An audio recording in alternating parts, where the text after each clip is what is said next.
Welcome back to Boys and Ghouls Film Review, guys.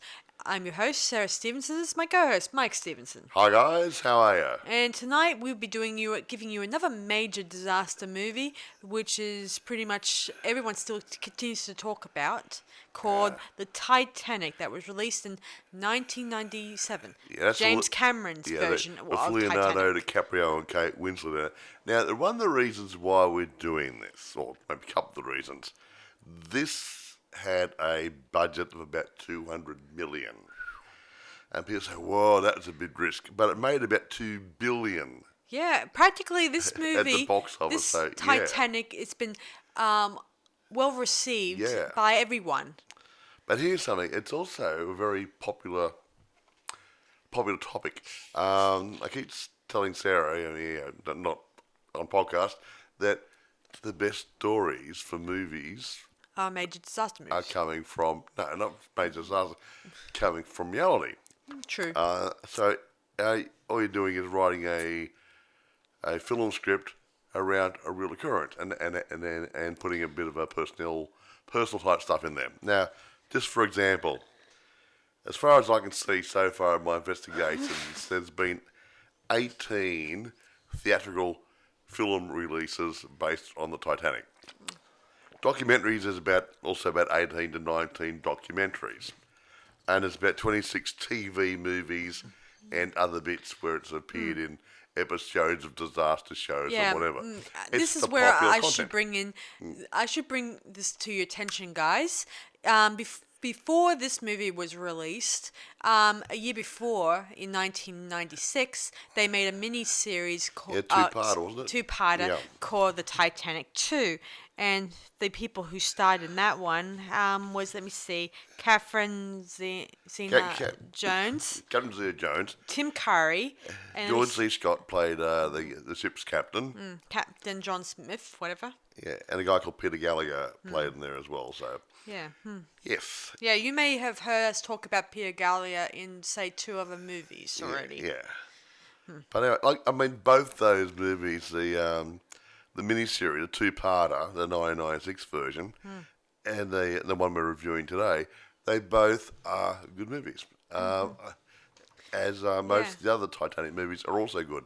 Yeah. Anyway, by the way, I still got the flu, guys, so if you hear me coughing, just put up with it. But like I said before, the show must go on. Yeah, so again, I kind of like this particular one. I do like the other Titanic dramas and documentaries I've been watching. Sarah's got a lot of them. See, I've been trying to get an idea in my head what sunk the Titanic. Human error, arrogance, whatever. Stupidity. But that's probably the same thing as human error too. Well, stupidity and arrogance. They thought we're unsinkable, not enough lifeboats. Arrogance.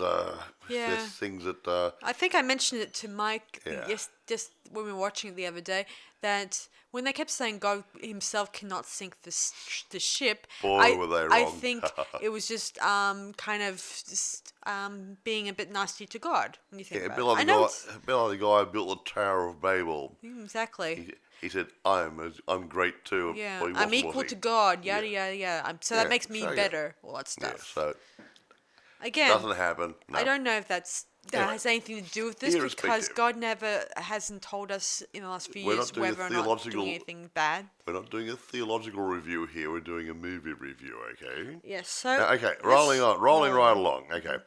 This is produced by James Cameron and John Landau. Directed by James Cameron, and James also did the writing thereof. Now, Sarah raised something to me earlier on, that the artistic work that Leonardo DiCaprio was supposed to be doing was actually done by James Cameron. Yes, so he's a bit of an artist, not just a filmmaker. Very talented all round. I think I mentioned to you guys once or twice in the past how directors or filmmakers would often incorporate their own pieces of work in a production. Well, you're like an alien. You know how that egg had that, when I went down there and the first alien, they saw this thing coming to life, looked like the legs of a creature. Well, that's actually the producer or the director's hand. I think it's the director's hand actually inside this egg-like thingy and it was actually his hand going wiggly, wiggly, wiggly. Yes. Like, this emulating a Chris waking up. The Titanic, this sort of thing, it's probably been done a couple of times. Like the whole filmmakers getting involved in the actual filming part, taking part in it, sort of thing. Yeah, So it's not the first. I mean, you'll always get either the director involved, is part of the uncredited actor. Well, yeah, but he's how do you put a director usually got his hands on everything, trying to make it work. So yeah, why would you put him in there as an actor? Yeah. True. He's not acting unless he's got a bit part. I mean, you just have to examine dear old James Cameron's hands. These hands are a lot older, while Jack's is a bit on the younger side. The younger guy, yeah, but no one's looking at the hands, looking at the artwork. Yeah. Look at the pencil. Look what the pencil's doing on the paper. That sort of thing. Yeah. Another interesting thing is I think there were some ad-lib scenes in this movie. I mean, I think... Sorry? Ad-lib scenes. Ad-libs. Okay, right, carry on. Give us some abs.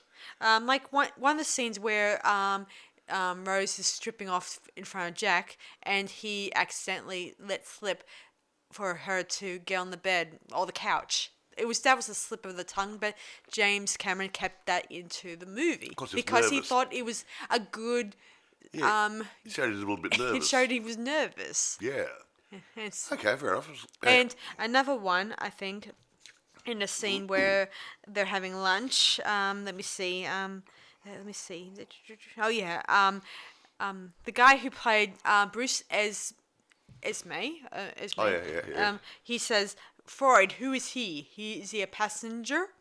In one of the scenes as a bit of a joke. Oh, and, he just ad-libbed it in the scene. Aha. And in another scene with Bill, what's his name, who plays the fiancé of Rose? Bill Paxton. Yeah. He actually, in the scene, he actually ad-libbed the scene where he flipped the table.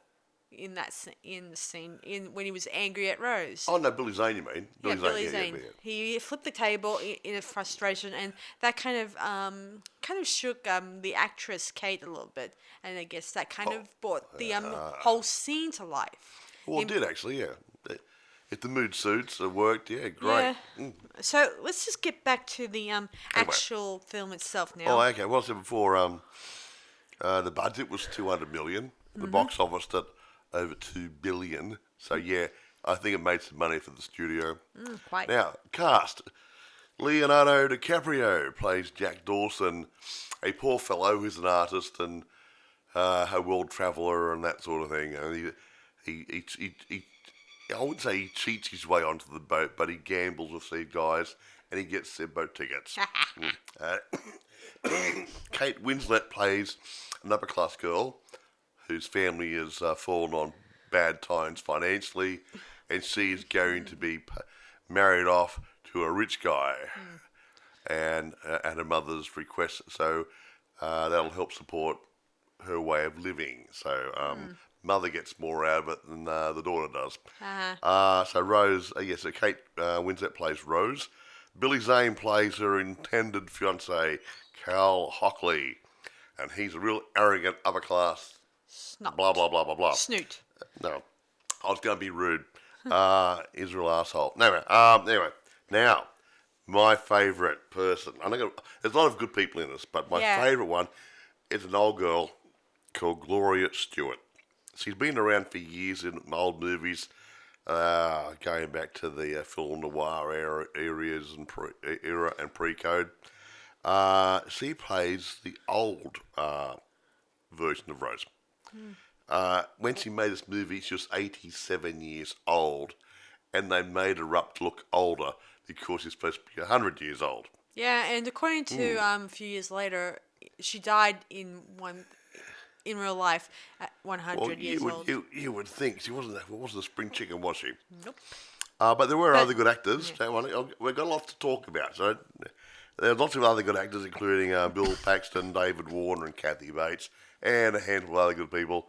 Can't mention them all, otherwise it'll take too long. Yeah, and there's some historic characters, like I'll bring up for you, it's like Molly Brown. Yeah, You may know her as the unsinkable Molly Brown. She went into politics, didn't she? Yeah, supposedly. Sometime after this, and let me see, Thomas Andrews, the guy who supposedly did the architecture for the Titanic, all that stuff. Well, he designed it. He was on the boat. Yeah, and Captain Smith, as you well know, and Bruce Ismay, the guy who was in charge of the White Star, in charge of the Titanic. He was there as CEO or something or other. Whatever. Yeah. And John Jacob Astor, who was probably considered the most wealthy person on board. He was I don't know the richest, but he's up there. Yeah. Yeah, he was up there. He had the Guggenheim guy, I think there was, wasn't he? Yeah, Guggenheim and a lot of other wealthy people too. A lot of rich people on there. A lot of people often remember John Jacob because of his younger 20-year-old wife. That dirty old man, yeah. Well, I often think they had a good relationship. I mean, but according to the stories, his wife had a very uncomfortable existence, living in the shadows of the fact her marriage to him was a very big scandal. Yeah. But it's not her fault, so we won't blame her. It's about the movie. I know, I can't. Now, let's get on to little James Cameron. Now, James had a fascination with shipwrecks, and he wanted to do a movie involving a shipwreck, but also bring human drama into it. Yeah. And obviously, I don't know if he saw the movie the previous year that the other guys did, but he thought, hey, this would be a great way to make a good movie. So he started production in 95, and he actually started off with actually doing the filming of the shipwreck. Remember that boat they used in the movie? Mm-hmm. Well, that was the real boat, and he actually did a lot of filming there on the boat and did all the underwater filming. Yeah, James Cameron really actually went to the wreck where the original Titanic did a lot sank. Of underwater film footage there. And it was really dangerous, and it's really, really deep, and it was dangerous for the people involved. It was danger wrecking the equipment because it was so deep. But there's so many things involved. It didn't stop him from coming back in 2000 around, say, I don't know when he came back, but they released a documentary, I should say. That was released in 2003. What was that called? Remember? Let me see. Ghosts of the Abyss, which was released in 2003. Okay. Which was a documentary film where James Cameron and a few of his actor friends came with him to take a look at the Titanic again. Okay. Actually, speaking of actors, Kate Winslet refused to work with James Cameron after this, unless he paid her a shitload of money, because it was really hard to deal with. Please, Mike, we have kids in the audience. No, the point is, James is a very fine director, and he was doing this with a passion, and I think people didn't like his personality when it came to his drive and enthusiasm. How's that? I'm trying to be polite here. He just it was a big investment, $200 million, and he was trying to get, obviously, the best bang for his buck. So, yeah, people probably didn't like the way he was handling it, but he obviously made a good product. Yeah, so now I'll dive into the story itself. Do you have anything else to add? No, not just yet. So, no, not just yet. Okay. When I was a young man, a long time ago, the first Titanic movie I ever recall seeing was 1953 version starring Clifton Webb. And Barbara Stanwyck, actually, and a young Robert Wagner.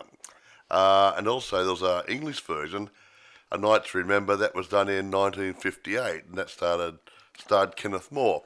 And both of these were done reasonably well, but both of them had the boat sinking intact, not breaking in half. Yeah. And I think the two new ones of James Cameron and the TV miniseries a year or so before had the boat breaking enough. Yeah, well, they didn't show too many images of what was going on. No, but when they're going down in those movies, they did break enough. See, before that movie came out, there was another movie that was called The Titanic Rising, And they indicated that the whole Titanic was still intact. Yeah. But I think this was only years later in the 80s that they found out that the Titanic was split in two. And the part that bugs me is they've had all these people sitting in the rowboats, the lifeboats, waiting to be picked up. They would have they would have seen the Titanic go down. They would have seen it break in half. Yeah, they would have. But no one bothered to listen to them. You would think sworn testimony from document inquiries and maybe a bit of behind and from books, they would have found out how the Titanic, end up sinking. Actually, into the there's ground. something here I just noticed. James Cameron started his production filming in 1995. The Titanic miniseries was on TV in 1996, and James Cameron's movie came out in 1997. I kind of pointed that out already. No, yeah, but they were close together. James Cameron's filming started before the telly movie came out. Interesting.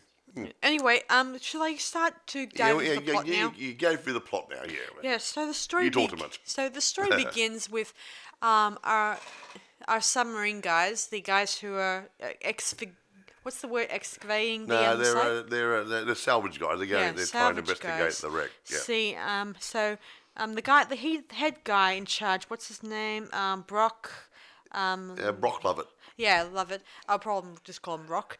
Anyway, he's there. Him and his acquaintances, colleagues, they're looking at the Titanic. They're trying to find a specific room, a specific place to find a specific diamond that's a blue worth diamond. It's worth its weight in gold. Or diamonds. Or whatever. So they find the safe that they think that may be likely where the diamond may be stored, and they get it up, and they think it's in there. It should have been. It should have been in there. But as it turned out, it's not in there, and they find an old piece of paper of a drawing of a naked lady wearing the same diamond. A necklace. Ooh. Yes. And they announced this on national television, and who may have seen it was Rose, who was on the Titanic, and she tells Brock on the phone that this was her when she was a young lady. Yeah, and she looked pretty hot too. Yeah, so Brock wastes no time but invites her and her granddaughter, I think her granddaughter or great-granddaughter, down. I think it was a granddaughter. It doesn't matter. A nice young girl. Yeah, who looks after her grandmother, and they head on down to the site where the boat is and everything, and of course, Brock's colleagues think that she must be a lie because the Rose that supposedly was given this diamond died on the Titanic. Yeah. Well, and if it was her, she's got to be at least 100 years old. They looked into her past. They found out that she was named Rose Dawson, and she married a guy named Calvert. Yeah. And she had a career as an actress. And everything else. Yeah. And live life the fullest. Yeah. But unfortunately, dear old Rose seemed to have a bit more knowledge about the diamond and had a bit more knowledge about the drawing that they found and all that. So she then goes on and explains about the story. Her flashes back to her story on the Titanic, and so we go flashback to the past. She, along with her mother and her fiance, are about to go on the Titanic in Belfast, I think it was. Yeah, Belfast, yeah. Yeah, and Southampton. Yeah. I can't remember. I can't remember. Yeah. See. So anyway, they arrive, and she's less impressed. She says that it doesn't look as big as the another boat. No, it was Southampton. Yeah, that's where they left from. Yeah. Yeah. So she's not too impressed. And she's 17 years old at the time. Yes. So being sold off the marriage. Yeah, horrible way to go when you think about it. Although I do think Billy was pretty handsome. Oh, Billy Zane. I liked him in The Phantom. Billy Zane was a very handsome man. However, he's just rich guys seem to have an arrogant sort of side to him. Yeah. Yeah. So Cal is he likes his wife very much, but she doesn't like him in return. Fiance. Not wife, fiance. Oh yeah, fiance. Sorry, They're guys. going to get married in America. Yeah. So, yeah, see, they're going to America to get married. Yeah, they're as a state. Yada yada yada. Yeah. Yada yada yada. Yeah.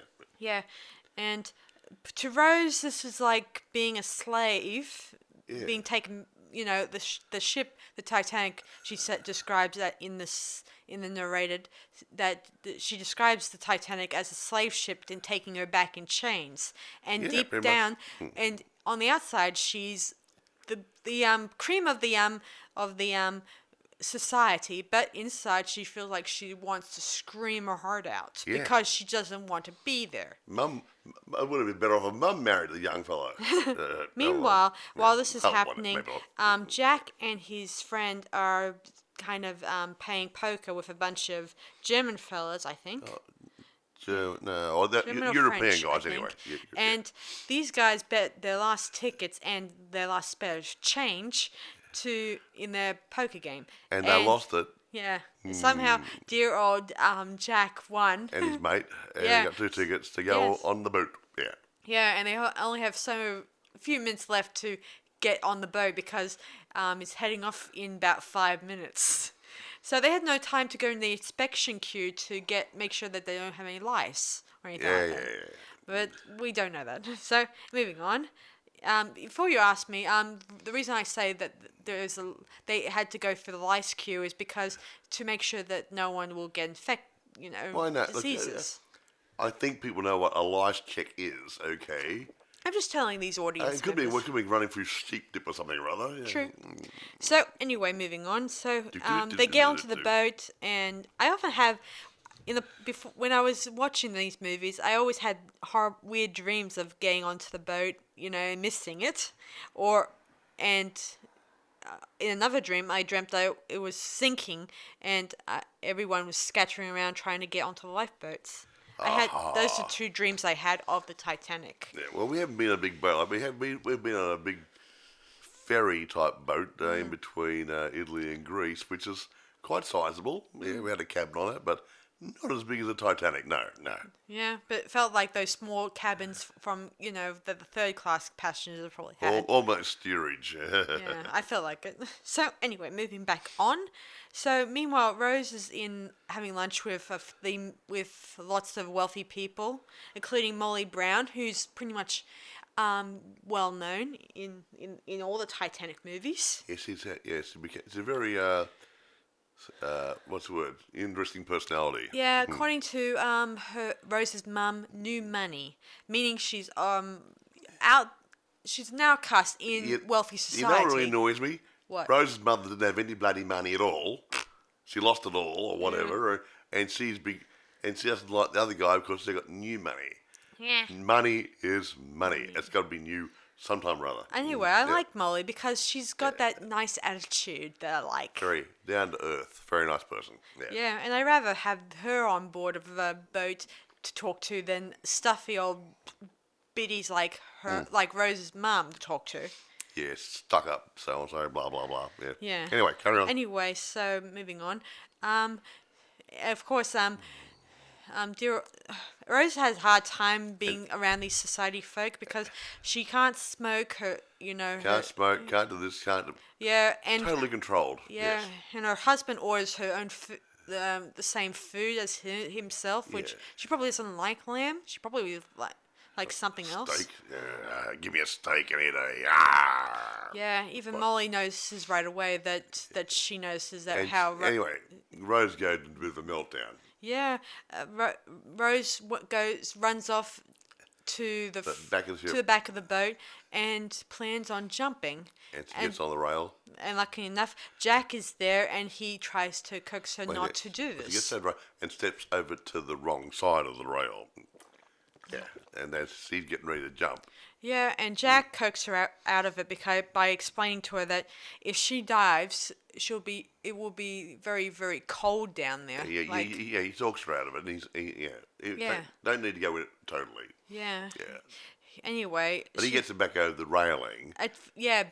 While she's doing this, she's wearing a very long dress and heels, and she trips on the hem of her and dress. falls on top of Jack. And and then the audience to the policeman or the security guards, they think that Jack was taking advantage of her. And they think, you little maggot, whatever, that sort of stuff, Of course, they call, let me see. Master at Arms, everybody else. And Cal, and they try to arrest him, and eventually Rose tries to make up an excuse saying that dear old Jack tried to save her. Because he was leaning over too far and blah, blah, and she slipped, and Jack saved me. Yeah, a good enough excuse. And eventually, Jack was given an invitation to dinner tomorrow night.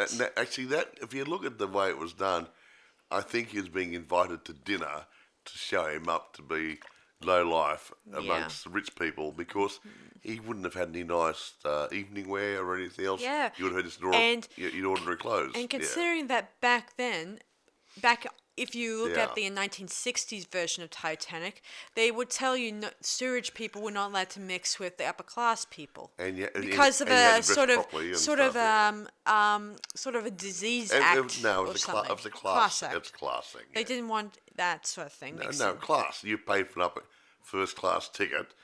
Third class people aren't allowed in that area. End of story. Yeah. So they weren't allowed. Period. Anyway, moving back on. So, later that evening, Rose is settling into her cabin, and dear old Cal surprises her with the beautiful blue diamond called the Heart of the Ocean. And it's a whopper. Yeah, it reminds me of the diamond I was looking at. Well, not really a real diamond, actually. It was, me and my sister were shopping at the shops in the shops, and we saw these clothing racks that were being sold in the shops, and we noticed one of the necklaces there looked exactly like the Heart of the Ocean, a little bit, a smaller. It was made out of dross stuff, costume jewelry. Yeah, costume jewelry. It looked very nice looking, but other than that, I wouldn't wear it. So me neither. And there was a deleted scene where she's where her older self is claiming that the diamond in the chain around her neck, she felt like it was like a dog collar around her neck. Ooh, cold. What an expensive dog collar. And feels more of a prisoner in this relationship. Yes. Making out that Cal wanted her to feel that his love is sincere enough for her and true. But it doesn't seem likely. Anyway. So, moving on. Moving right along. So, the next morning, Rose and Jack are walking along the deck, and Jack is talking about his childhood, and Rose is talking about how come she was going to take her own life, and how she thought her life was being she feels like a puppet on strings, so to speak. Anyway. Not in her terms, but my terms, that she feels like a puppet being led across the stage without even so much as being given a whim. Who remembers Pinocchio? Yeah, you're right. Yeah. So eventually, Jack then shows her some drawings that he's a drawer. He's an artist. Who does portraits and stuff like that. Yeah. And he's very talented. She's very taken by it. Then she decides to get Jack to do a sketch of her. Well, much later on, anyway. It is soon. Yes. So anyway, it's a long movie. Remember? Yeah. And eventually, talk faster. Okay. So while they were talking, Rose envies Jack's freedom and wishes that she could just head out do her own things, go riding like a man, all that stuff, and doing everything that guys did. Yeah, because he's been constrained and ordered around, told what to do and what you can't do, and she was sick of it. Yeah, totally over it. She even asked Jack to teach her how to spit like a man. Spit like a man, yeah. Yeah, which was funny, especially the bit where, while they were spitting, her mother was there. It's just horrified. Yeah. You're supposed to be a lady, Didn't say that, but, Yeah, so Rose explains what the situation, tells her story to her mother, and her mother sees Jack as an insect, a dangerous insect that should be squashed. Yeah. And then, just like a bug on a windscreen. But as it turns out, Molly Brown is not like that. No, she's not. She then offers Jack some clothing that belongs to her son. Yeah. Just the right size, too. Yeah. Funny, that. And they fit like a glove. It's supposed to feel like a suit. Whatever. Yeah. So later that evening, he arrives at the first class dining hall, whatever, and he looks great. At first, Cal and Rose's mother don't recognize him at first, or don't even notice. Yeah. He scrubbed up pretty good. Yeah. But Rose was leads him into the dining room and introduces him to everyone, and Molly suggests to Jack to try to play up the money angle, try to make out that you won a gold mine and you're in the club. And considering that he did play a bit of poker and got his ticket from a lucky hand, that really played up in the scene. Yes, it did. Yes, moving back along. So he's eating, and of course he had to learn a little bit of etiquette from Molly, a little bit, to try to understand the forks and knives situation. Yeah, what forks and what knives and what spoons. And according to some people, they say start at the outside and work your way in. Yeah, the outside usually your entree. I also heard that it's usually good to take your lead from your head, the hostess or the head man in charge. Well, I'm using chopsticks.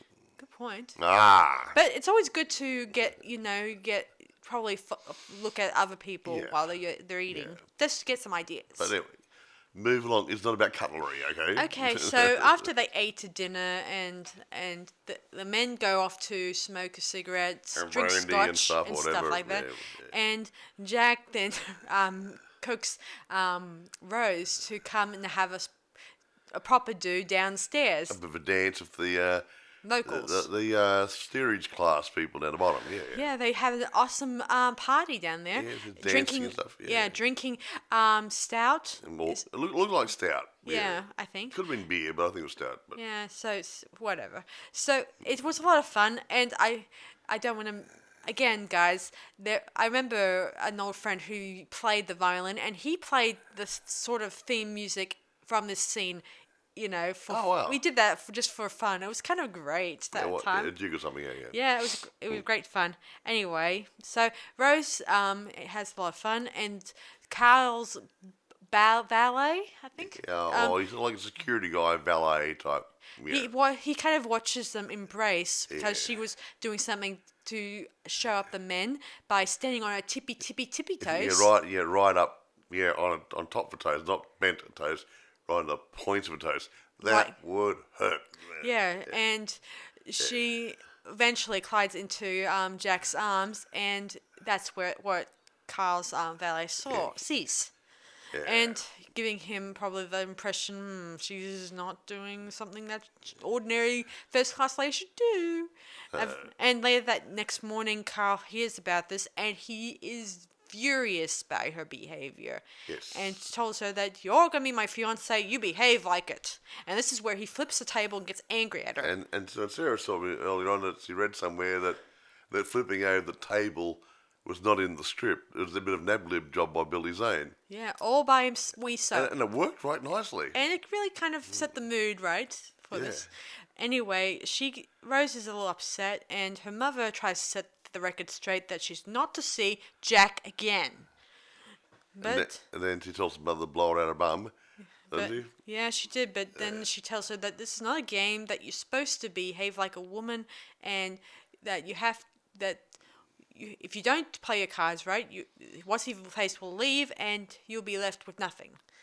Not a sausage. Yeah, because her father, they left them with nothing. I think it was. Well, I don't know if he died or bad investments or something. We just meant they had nothing left or very little left. Yeah. Yeah. So later on, it's Sunday service, and this is probably the day of the Titanic going to be sinking. I think it was the 4th of April. Yeah. Whatever. So anyway. It was a Sunday night, I believe. Yeah. Yeah, and Jack, he's told not to socialise with Rose anymore. They told them to do not come to the first class anymore, so they take him back. Bugger. But it doesn't stop him from procuring someone else's jacket and does eventually have a bit of a brief talk with her. And he tells her about how he doesn't have anything to offer her, but that she should not give us, get married to Kyle and stuff like that because he thinks that this is not right and everyone's got her trapped in a situation that she'll never break out of. Yeah, so she thinks, I have to do the right thing. Yeah, and but didn't want to. Yeah. Later on, she's dining with her mum, having tea, and she's watching a mother and her little daughter, and she sees that the little girl is being manipulated just like too. by a mother. Say, sit, do this, do that, blah blah blah. Yeah. So you are going to be groomed to be a good ornament of society, in other words. And or to be sold off into a slave marriage or something or other. Yeah, something like that. So, to make things better, Rose eventually finds Jack and at the front of the ship, and she says, I changed my mind. And then we had this most memorable scene where Jack takes her in his arms and makes her look like she's flying. At the front of who remembers that bit, guys? Everyone. Yeah. I think this is the most memorable scene in the movie, I think. Yeah, what, thinking the boat wasn't important? Not so much. Yeah. This is more James spent all the money for no reason. Okay, no. Yeah. And we flash back to the present where Rose explains that this is the last time Titanic sees daylight, which is onto the night of the sinking. Yeah. So you ever get a sinking feeling? Yeah, every time I think about the scene about the sinking, I get the sudden chill that all over my body, making me think of the icy that water. water would be really cold. I try to explain to Sarah that we're living in Queensland, Australia. We don't get it that cold here, but some of you good folk in Europe, North America, those cold winters, go ice skating, fall into the water. It's cold, but you can get out of it. These people couldn't get out of it. Yeah, it'd be really cold. Yeah. Yeah. So, and then the men of the Brock and his men, they talk about how that Captain Smith was increasing speed. Just so you guys know, there was a scene in this movie where Captain Smith and Ismay are talking about if they speed up the engines, the propellers, they'll go a bit faster and make it before the deadline, it would impress the public. And it'd be good for the company's image. Yeah, but in other versions, it's they either say they're trying to do it because of a speed record to make it look same cool. thing. I just said that. That the faster they get across is also a speed record. Yeah, okay. I think according to this scene, there was a witness that would probably survive, a lady, if you will, who witnessed this conversation, and she's probably told the inquiry about it, which is probably why we got the impression that a lot of people think that maybe Captain Smith was increasing the speed of the boat. Well, he increased it, and that's coming into night time and coming towards dangerous situations. A dangerous situation where they had I think they called it, was it field ice? I think they called ice. it field ice, And it sits a bit lower in the water, and being a dark night and a still night on calm waters, you wouldn't see them until the last minute. Yeah. So back to the story. Jack and Rose go back to her cabin, and they discuss paintings. She has like a collection of paintings like Claude Monet, Degas, and let me see, what was it? Oh yeah, Picasso's paintings. He'll never amount to anything. Yeah, there's some really good collection there. I'm a big Degas fan. I like the ballet type, style pastel paintings he did. They were incredible. Monet was good. Oh yeah, they were beautiful. Yeah, irrespective, it's not an art critique. I can't help it, guys. I do like. I like what I like, so to speak. How long is the podcast going to be? Sorry, guys. Okay, right. So, anyway, Rose eventually shows the heart of the ocean to Jack, and she tells Jack that she wants to be drawn like those girls in his French. And wearing this. Wearing only this. So, she undresses, and Jack organizes the scene, organizes the couch, and everything, and this is where the scene I told you about, where he accidentally used, instead of said over the get on the bed, couch, whatever, sort of. And that was a bit of a slip of the tongue, but they left it in because shows she's a bit nervous, Yes. as one would be. So eventually, Rose lies down in a natural position of sorts. Yeah, pretty natural. Yeah. She was in the natural. And this is where, as we said before, that John Cameron starts drawing the scene. Yeah, the hand you see in this part is John Cameron's hands. Yeah, So he's a drawer as well as a filmmaker, as I said. Very good artist, yeah. An awesome Very impressed, one. yeah. So, anyway, throughout the scene, the old Rose explains that her heart was pounding throughout the scene, and all the men on the boat were listening, and they thought, and one of the crew members says, "So what happens next?" And old Rose says, "Do you mean we do it?" And Brock and Liz give each other a funny look. I often think that there was something going on between those two. Not romantically yet, but it was implied there. Yeah. Because she's a young lady and Brock is a good-looking He young wasn't man. bad, yeah. Anyway, irrespective. Anyway. He said no, he was very businesslike, professional. They did it later though. Yeah, there were a few deleted scenes where they have a few conversations with each other, like romantically. Anyway, moving right along. So Jack is done with his drawing. He signs it, and Rose places it inside the safe. But he puts a note with it. Yeah, saying, now you have both this and this locked in the safe. Locked in the safe. Yeah. Which means saying you've got the picture of me. Yeah. You control, and you got this diamond you can lock away, but you can't have me. Yeah. Yeah, exactly. He didn't like that. Oh, we didn't. So anyway, back to the story. Eventually, his security guard, his valet comes. The security guard comes valet. Mr. Lovejoy, what a great name. Yeah. Eventually, Rose and Jack, they begin to run as fast as they can away from him. Yeah. All over the place. And when I mean all over, I mean down to the hold where all the men are working in the engine room. The hold.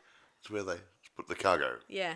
And they have sex in the car. Well, I just meant that they go down to they went to the kitchens, and they went through the furnace rooms, yada, yada.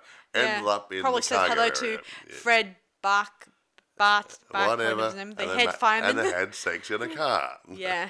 And they got found down there, but they were already gone. Yeah. Anyway, but you can see what it'd been. Yeah. Eventually, they do end up getting out of the hold, and while they're kissing and making out, two of the guys, the lookouts, spy them. And I'm not going to take this seriously because I don't believe this scene would have really happened in real life. But because they're professionals, they've probably done this, several times. Who? The guys, the lookout guys. They wouldn't just look at someone you're missing the point. The guys on lookout can only see so far in the dark. Yeah. They're not owls, okay? Yeah. I should mention, guys, that at the time when they were spying for icebergs and stuff, they were requested to not have any binoculars. Yeah, that supposedly there's only a cupboard had been locked up somewhere or other. Yeah, see, the first or second officer was relieved and replaced by someone else, and he accidentally took the key with him in his suitcase and left before they left left England. But what I said to you is, you think they have more than one key, have a spare duplicate or triplicate key hanging around. And so the remaining binoculars that the lookout have, they were told to give to the first officer on the bridge. Who wasn't actually using them to look for icebergs. Yeah, which was they should have should have been more careful. Anyway, they eventually spot the iceberg and they alerted the first or second officer, whoever, and the guy does the most stupidest of things instead of doing what he's supposed to be trained to do. Isn't that right, Mike? Yeah, well, from what I heard, if they had actually put it into reverse and didn't turn it, they would have damaged the first compartment or two on the boat, and it would have been still okay to travel maybe a bit slower, but they can still float and keep going. Yeah. But because he put it in reverse and he tried to turn it, that's where he created the trouble. He sort of bypassed the top part of the iceberg, but the bottom part was sticking out like a spur and ripped about a 300 feet, was it? 300, Yeah, or something. 300 feet gash in the side of the boat below waterline, and that's where the problem was. Yeah, they never. I think Mike described it to me when we were discussing the iceberg that it was while they were trying to let the top try not to hit the top part, they didn't think about the bottom part. And I think I can't remember if you get an ice cube in water, you might have 1/10 of it above the waterline and the other 90% of it below the waterline. Yeah, and you're going, and it's like a pyramid. Yeah, the little bits on the top, the big bits at the bottom. True. Yeah, we're not really smart. No. And I imagine a lot of people thought maybe it was Captain Smith's fault, but I think He it was was off duty at the time. Yeah. But they just never think maybe it was the first or third the first mate or who was in charge. on duty at the time. Yeah. Yes, he probably gave him a very big talking to about... You broke my boat. That goes down, wasn't it? Yeah. Yeah. Eventually, chunks of the ice hit the top part of the boat, Lands on the deck. Yeah. Near Rose and Jack. Yeah. And then all hell breaks loose and... Hell's bells. They think the lookout think that we missed, but we know we hit something. Didn't miss. No. Yes. Anyway, carry on. Ismay and Captain Smith and Andrews, they all discuss that the place is going to definitely be flooded. And the boat's going to be going down. We've got about 2 hours or whatever it is. Yeah. Meanwhile, Jack and Rose, they hear about this and they try to alert Cal and her mum. And they didn't want to know. But dear old Cal, he what's the word? He kind of claimed that Jack stole the heart of the ocean but by planting it on his inside. They got Lovejoy. He's an offsider guy. He's henchman to put it into the pocket that Jack was wearing. Yeah, unfortunately, that jacket was stolen, and that makes it look worse. Makes it worse, and so the security guards they handcuff Jack and they take him down to the police wherever. The master at arms office. Yes, and while all this and they locked him up down there, and they chained him to a pipe or something. Yeah, while this is happening, the stewards are calling doing their duty by telling everyone to get on deck with their life vests and their warm clothes, and because make haste.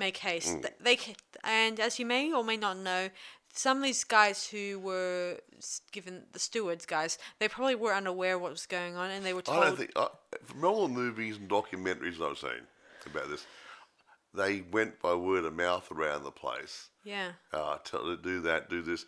Some of the guys who actually worked on the boat didn't know it was real. Yeah. I think they think I was only a drill. And that sort of thing. So they didn't take it seriously. No. They could have saved maybe another few hundred people, maybe. But yeah, they could have. Anyway, so moving along. So eventually, Andrews, he lets slips to Rose and Cal and probably her mum that the boat is definitely going to sink, and that they should just get into a lifeboat and get away quickly. Exactly. And and her mother, who's being a horrible pain in the rear, she goes on about, I hope that there'll be plenty of room on the lifeboat, yada yada yada. And Rose just tells her, "Oh, mother, shut the fuck up," or shut up. Anyway. Yes. And she tells her that there's not enough room, not by half these people are going to drown, and then Cal lets off this horrible thing that he says that it's a shame he didn't keep the drawing. It would probably be worth more in the morning. A dead artist, a dead artist, meaning more money for him. Anyway, so nasty piece. Yes, so Rose eventually says her goodbyes to her mum, telling her to, while she's getting into the lifeboat, and she heads off. But Cal tries to tell her that you're my fiance, you're going into that boat. But she says that she'd rather be Jack's whore than his wife. Yeah. In her words. Yeah, but anyway, the Jack and eventually, Rose gives Cal a spit in the eye and then heads off down to the Master of Arms, whatever. Yeah. And of course, she does get down there, and she has a hard time trying to find the key because Cal's butler guy, he took the key with him, Yeah. leaving Jack to drown. Yeah. Look, that solves a lot of problems. Yeah, getting rid of Arrival. rival. Yeah, in the process.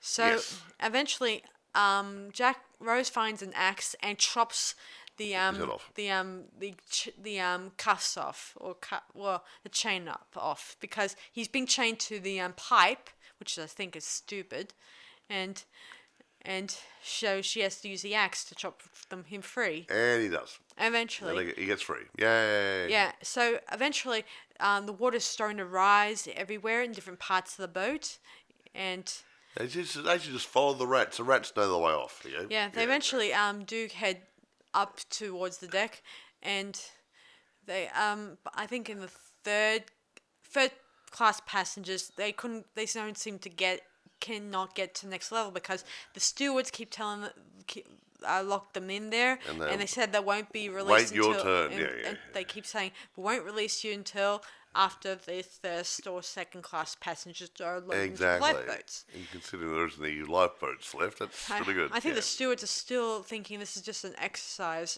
even though it's a stupid one, if you ask me. Yeah. Yes.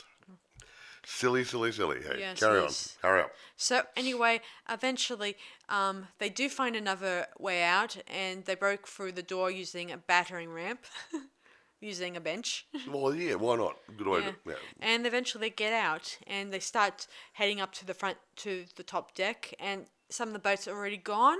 Most of the boats are gone. Mm-hmm. Got a few left, but not many. Yeah. Yeah, I feel sorry for the third class passengers who didn't get any boats. That's nasty piece of work. I mean, the point is their arrogance. They built the boat. They said we don't need any lifeboats because it's virtually unsinkable. Blah blah blah blah blah. So we just put a few on there to make it look good. Yeah, How arrogant, nasty, one of the people who was organising the safety part to the boat, what's his name? Let's see. Alex. What's his name? Carlisle. He was the guy who was organising the safety of the Titanic, but he had a dispute with Lord Pierce over the number of lifeboats required for the Titanic. There should be enough lifeboats to cover all the passengers and crew. Exactly so. And the rats can fend for themselves. Yeah. True. So anyway, back to the story. Eventually, she does eventually find a lifeboat, and Carl suggests that she should definitely get into the boat. He even offers her his coat, and unknown to him at the time that he accidentally put the heart of the ocean in his pocket. And he forgot it was in the pocket. Yeah, he insists that she definitely get onto the lifeboat, and she does get into it, but she doesn't feel. So she eventually does go back onto the Titanic and tells Jack that what did she say? That he jumps. I mean, she jumps if he. I couldn't remember. Start what? I can't remember the quote she used. I can't remember. But she says she couldn't do it, obviously. Yeah. He jumps. She jumps. She jumps. Whatever. Yeah, that's it. I couldn't. He jumps. She jumps. Whatever. Yeah. Which means to say, really, in the early movie, he said if she jumps, he jumps. Well, she turned around the other way. Yeah. Eventually, means wherever he goes, she goes. Yeah. Carl is completely pissed. He then draws out his valet's gun and attempts on trying to shoot both Jack and so he Rose. chases them down through the boat until he runs out of bullets. And then he realizes... And he realised the water's coming up and he got wet feet. Yeah. And he realizes at the time that Rose has the heart of the ocean, which is an insurance policy, if you will. Well, if he has that, he'll probably still have a lot of more money to use. No, he had an insurance claim and he got back to New York, so he did an insurance claim anyway. Anyway, moving back. His dad did anyway. Anyway, moving back along, Rose and Jack, they continue running throughout the boat. They end up in a few places that get really flooded out really badly. And you think that there was a swimming pool on the boat, didn't they? Yeah, I read somewhere there was a boat. I mean, I read swimming pool.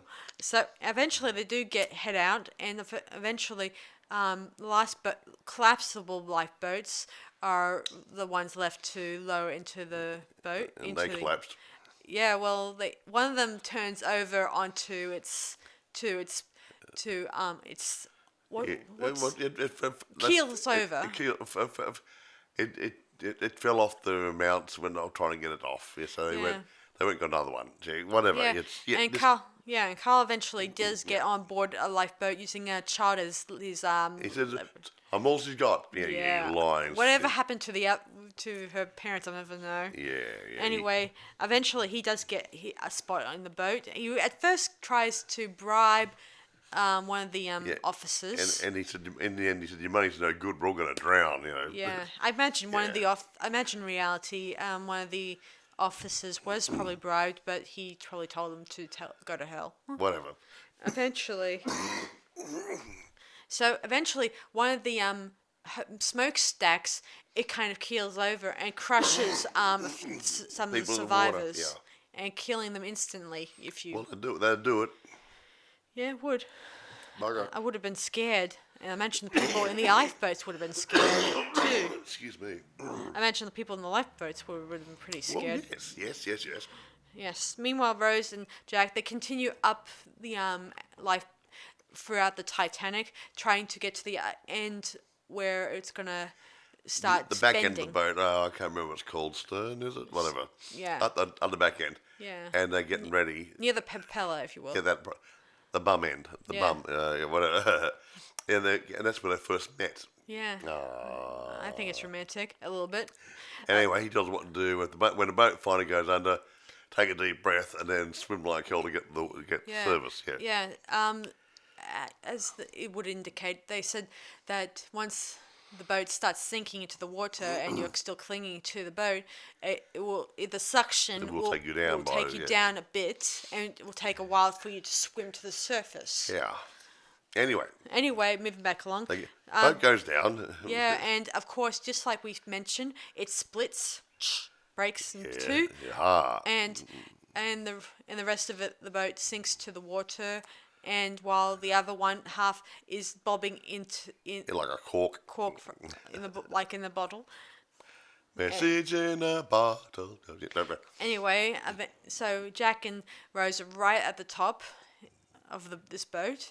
A couple of people are still clinging to life to it as much as they can, or some of them. Yeah, good special effects this bit. Yeah, agreed. And eventually, it does sink into the water, and then this is where everyone is bobbing in the water and trying to find anything to cling to make sure they stay on the surface. Yeah. And of course, one survivor tries to cling to Rose by pushing her under the water. Yeah. Silly man. Yeah, and eventually Jack appears, and then he gives the guy a hit in the face for he knocks him out. Whatever. Anyway, carry on. They do find a piece of I don't know what it is, but a piece of wood. It's a piece of paneling. And where probably from a door or something. I don't really care. Or a partition.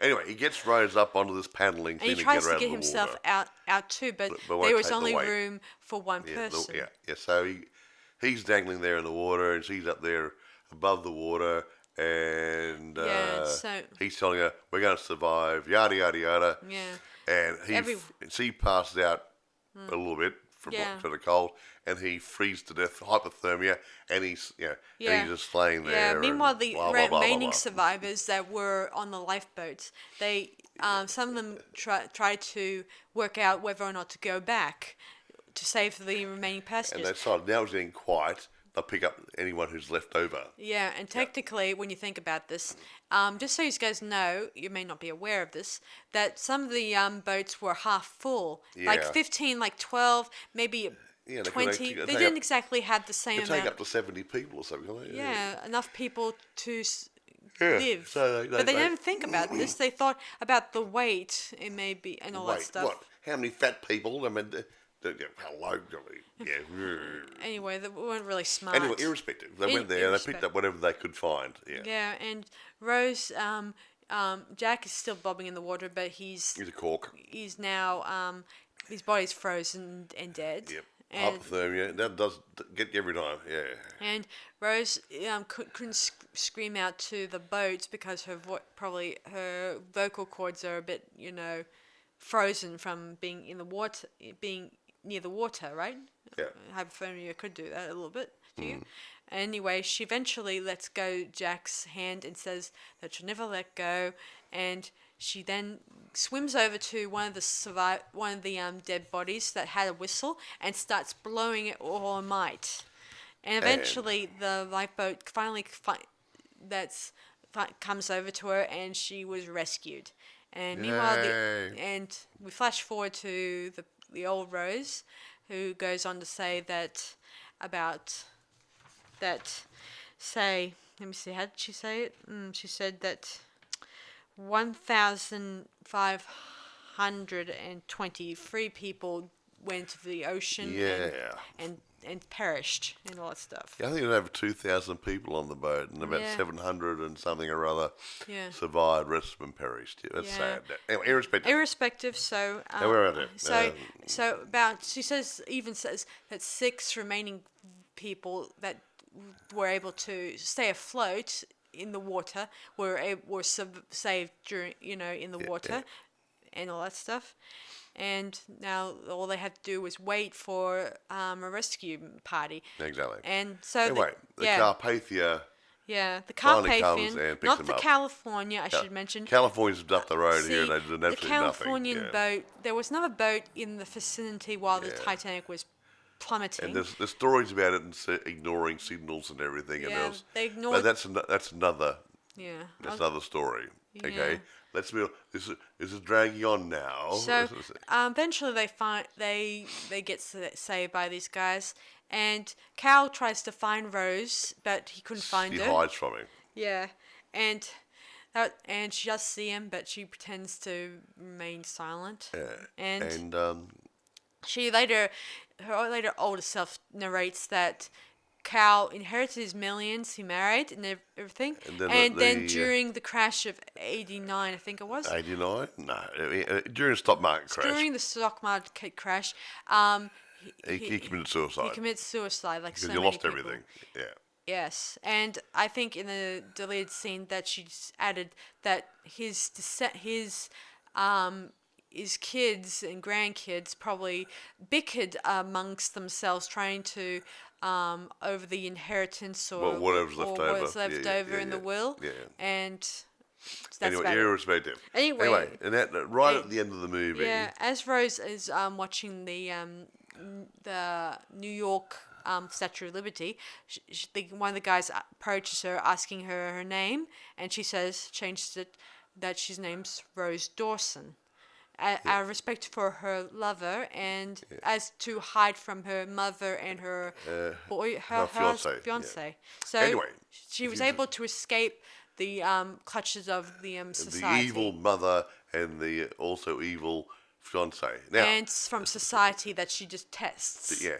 And anyway, now it goes back to the modern day time now. Yeah, and one of the guys on the boat says they never found Jack and they never found any record of him, but they couldn't because the tickets was in somebody else's name. Exactly. So there was no Jack Dawson. Although I should mention to you guys, I found out in my research that there was a Joseph Dawson that was working as a trimmer on the Titanic. He died, of course, and according to James Cameron, he never even knew he exists, but he was a bit surprised when he found out. Now, anyway, moving right along. This is a very long podcast, this one. So eventually, the old Rose explains that she never told her husband about Jack and about how she was on the Titanic, and she was, and that was about it for her. And moving on. It cuts away, she goes to bed. Yeah. And she's laying there. Not quite, Mike, dummy. Moving along. So, sorry. So Brock and Liz have a bit of a moment, and they're talking, and Brock is a little bit, He decided to give up on looking for the diamond because he's not going to find it. Because after hearing Rose's story, he started to realize it's more about the people. Yeah. Anyway, soon enough, Rose, later that night, she appears on the deck, and she has in her hand the heart of the ocean in her hands. And she throws it overboard. Yeah, meaning she's given it back to the ocean. And put it back with the Titanic where it belongs. Yeah. Meaning, and later that night, some people keep thinking whether or not she's asleep or dead. I think she might be dead. Now, actually, I've got something I was going to, if I have any time left after. Go on. No, she appears to either be in a deep sleep or dead, and then cuts away, fades into the Titanic, and she's going back there as young Rose and meeting Jack and all the other dead people. Yeah. I think she is dead, and I think... Well, there's something here in my notes, if I ever get a chance to talk, that it was implied, it was left open for the people who are watching it to make their own mind up whether she was asleep or not. I think she was. I think we think she died. Before we crossed over to the actual Titanic scene, there was a scene where we see some of her photos. She brought along lots of photos of herself. Yeah, all the things she did. Yeah, all the things she did, and it got me thinking of Jack's words to her when he says, making each day count. Yeah. And she did all the things she planned to do when she was all through her became an actress, learned to fly an airplane, rode a horse like a man, did everything that she had sex. Well, she got a grandchild. Hey, she also got sex. She had sex with Jack. Thank you much. Yeah, but that didn't with babies. Yeah. Anyway, irrespective. Anyway, yada yada. Fade to black. Isn't it lovely? Yeah. Yeah. Hey, you did the music for it. Which one are you referring to? Who did the music for it? I think it could have been either John Williams. I'm not sure. I can't remember. Again, I'm not sure. But I know for the fact that Celine Dion's song plays some of the music you may hear is played throughout some of the scenes. Yeah, but I'm sure who wrote the music. We know she sang the song. I know. But there was a few soundtracks with... Now, I need to talk But there were a few soundtracks I was going to refer to. That's what I was talking about. That they used throughout this movie. And I was saying who wrote it, but I didn't write down. I got all this other stuff I'm going to go through, but I'll gloss over this a bit, okay, because I got quite a bit of stuff. Part of it's done on a full-scale model of the boat, a full-scale model, of at least one side of the boat anyway.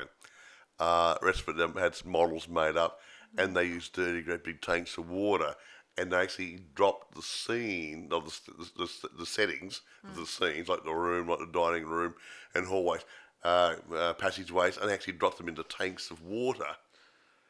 And some of them were full size and half size, scale size.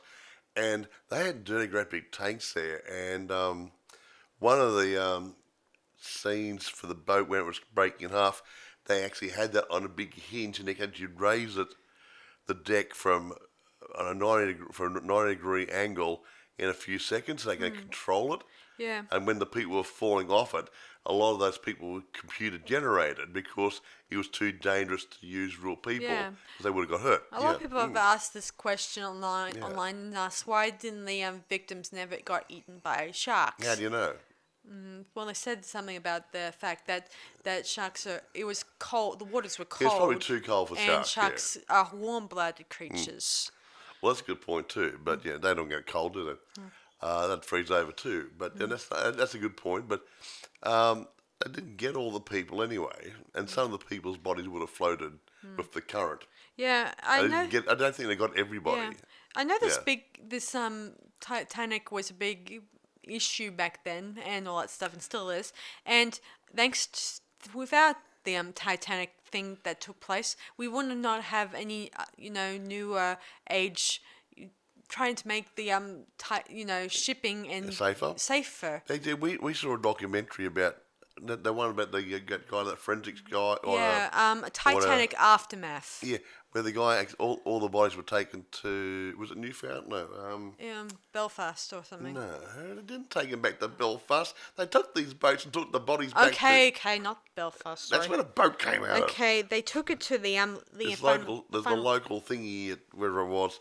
And this guy, who was was he a doctor or something or other? He was a funeral director. And he had to make up all the rules and systems for handling a big disaster. Because years before the Titanic sank, they didn't have the proper forensics. They needed to collect the belongings of the dead so they can identify whose body is what. And, even nowadays, now that they collected the dead bodies, they still haven't completely identified so whom's whom. Everything got tagged, numbered, everything, and I believe what he set in place then, the procedures and whatever he put in place, is still used today. Yeah, it's used in big disasters. Big disasters like airplane disasters, like 9/11 and stuff like that. Yeah, to help us find out whose body is whom. So that body is number one, and all his personal effects from a bag called number one. And blah blah blah blah blah. They also wanted to make sure that they didn't want any souvenir hunters trying to steal money, maybe a few like jewelry, an old antique watch, whatever, and any other little thingies. Yeah, and there was one victim amongst the group that they still haven't identified with, supposedly. That's a little boy, and he got the most expensive funeral arrangement. The guys on the Carpathian were given some money by Molly Brown, and they put some money. No, actually, the money came from John Jacob Astor's son. See, John Jacob Astor's son, he wanted to identify if his father was dead or not. Okay. So he arranges with the crew members that if you find my dad's body, I'll pay you handsomely for finding it. Because I thought Molly Brown made donations to the guys on the Carpathian, and they used some of the money. She arranged special privileges for the people who lost someone or is a widow or maybe one of the survivors who didn't have any cash. Whatever. Okay, that's fine.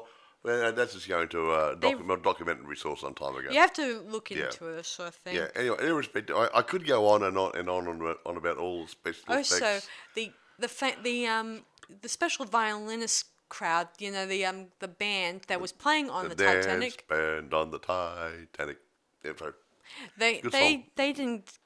Their families never received any money. No compensation. No compensation because they were just hired bands. Yeah, they were not deemed to be employed by the White Star Lines.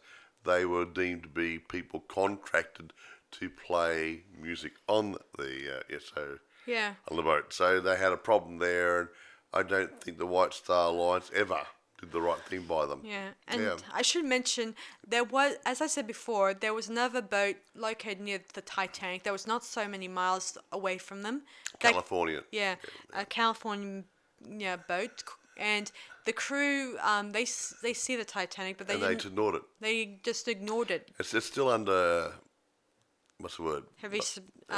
Not being investigated, but it's still under debate today whether they acted inappropriately or are lying about what happened. No one can really know, and because they said, well, we didn't know what was going on. Yeah, we think we know. But there was an inquiry about it, where they inquired to all the people, like all the Titanic staff and officers that were alive now. Well, not back then. And they inquired what did happen and what made the crash in order to maybe... they put the whole lot together. Everything indicates... To piece together what evidence they have. There's a few problems that created the accident, and then after the accident, things like the California not responding to their emergency... little things like that. Their post-mortem indicates there's a lot of problems. Yeah, and some other boats that were, say, probably a few, either not too far away as the Carpathian or the California or the Carpathian one. They could have been a little bit more nearer, and most of them said they weren't sure if they were steaming towards them or they are a bit further away than the Carpathian. But the one which direction are you steaming? If you're steaming our direction, we'll be able to get you.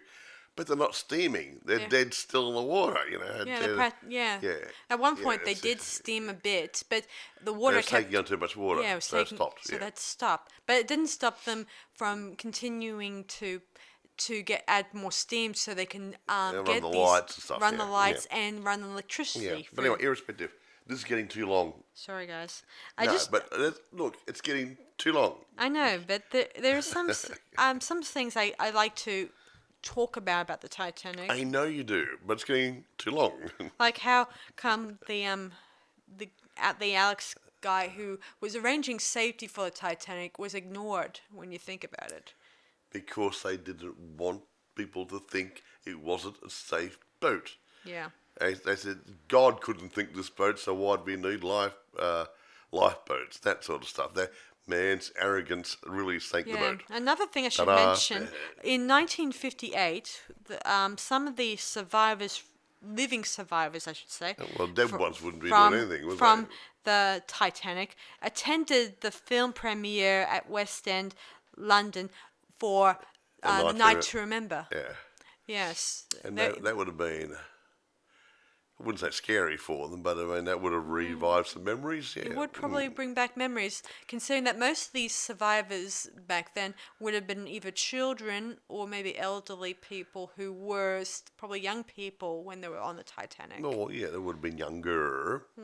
But yeah. I remember a few testimonies, documentaries of actual survivors who probably were older now. Older. And at the time they were probably kids when the Titanic sank. Well, yeah, and if they're kids, they would have been about 30 or 40 years old or something. Yeah. Anyway, I think you better go now. Yeah, so we're already up to about almost an hour and 20 minutes. So yeah, I guess so. It's just that there's some interesting stuff here that I like to bring up. And again, guys, feel free to check out the 1996 version of the Titanic. I might do a review on that one next time. One day. But maybe not too close to this one.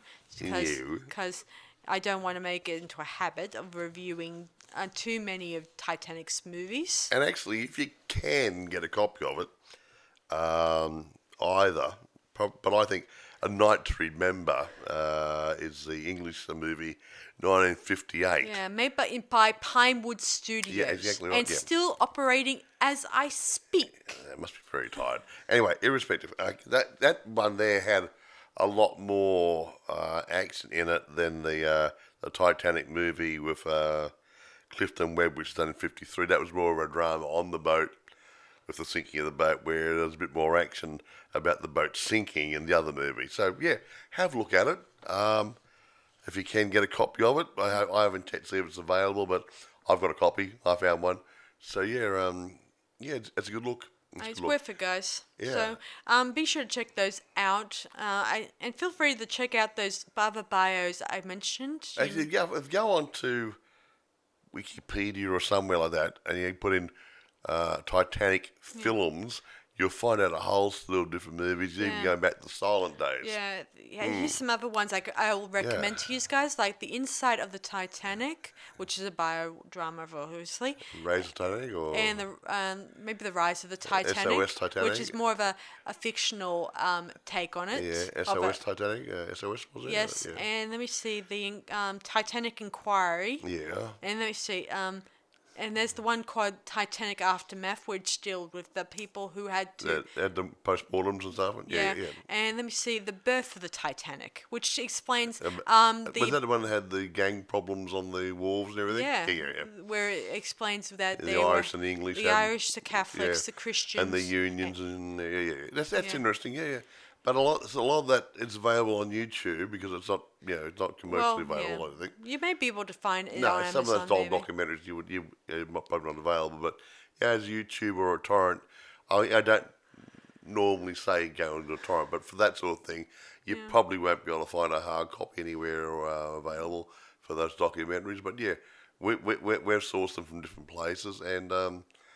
Go for it. There's some interesting facts there that you may want to get very good historical information. Yeah, and it'll explain why the Titanic may have sunk, or why the boilers in room 5 didn't explode or anything like that when they were trying to clear them out. Well, they're lucky. Anyway, irrespective, we're going to go now. See, there was going to be a thought that the boilers in room 5 might explode if the Titanic was going to. If they didn't do anything quickly. I'm having trouble talking. Okay, so that's about it for us tonight. So, this is Sarah Stephenson. And Michael. Saying, see you guys for the next one. We didn't rate it. Oh, we didn't. Sorry. Easy talks. 10. There you go. All right. How do you rate this movie, Mike? 10. Okay. I'm going to rate this 10 out of 10 too. There you go. Now, cough. All right. As I was saying, so this is about it for us tonight. So this is a long one. So thanks for watching this one. So we'll talk to you guys again soon. I'll edit some of Sarah's stuff out. This is Sarah Stephenson and Michael saying, see you guys around. Bye, guys.